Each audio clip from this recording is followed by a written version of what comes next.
Ayan, luto na ang ating fritadang manok. 2 kilo yan, mga super mom. Kasi, ang taong naglinis sa baba, 3.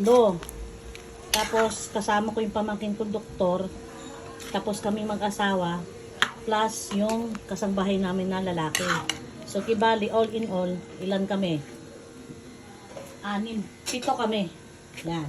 So, ngayon, ang matitira nito, after ng lunch namin, ang matitira nito, hapunan na ng pamangking ko. Nandito na ako sa taas, iniwan ko sila sa baba. Kasi nga, nandun naman yung asawa ko para mag-assist kasi kahit may binayaran kang maglilinis, mapapagod ka pa rin kasi syempre himay-himayin mo yung mga items kasi sila tapon na ng tapon. Syempre may mga value yung mga personal collection ng asawa ko. Hinihimay niya talaga, hinahanap niya talaga.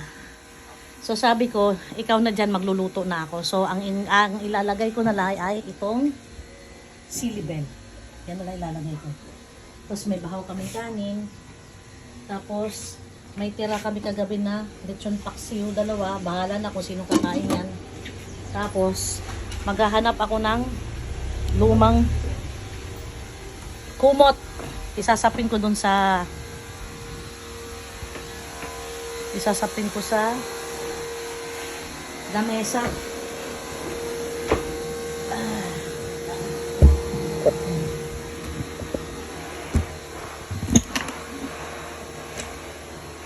Namitin niya.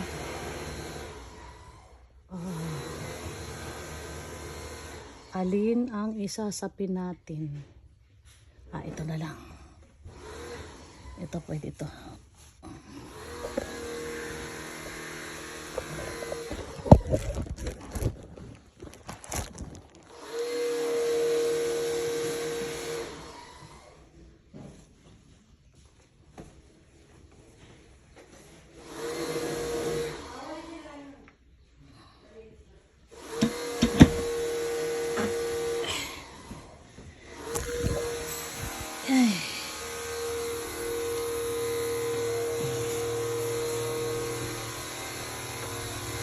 Itong mga gamit na to, yan, dito galing yan sa kwarto na yan. Ginawang review room ng pamangkin ko.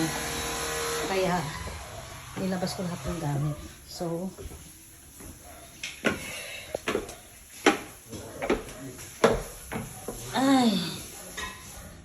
nasaan na? Ano, okay na? Ako yun ang Alfred, isapin mo to. Kalahati kasi malaki yan. Doon sa mesa. Isapin mo. Ayan, maliwanag na sa buwan. Nakakita na ako ng sahig.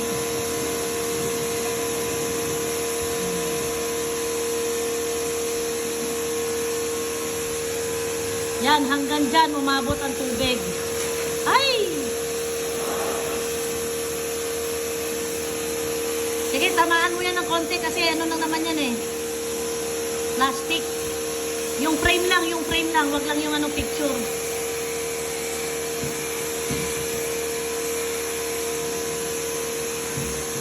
Yan. Baso Alfred, maglagay ka dyan. Dyan na lahat. At saka pitsil, maghakot ka ng tubig sa pitsil. Maglinis ka ng pitsil.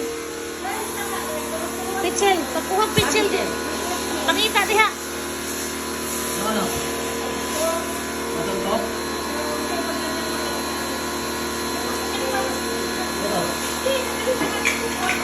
Yan, dito na lang. Dito na lang sa kusina. Ang maayusin. Yan. Ito, malapit na to. Siguro, mga 5 o'clock tapos na lahat yan.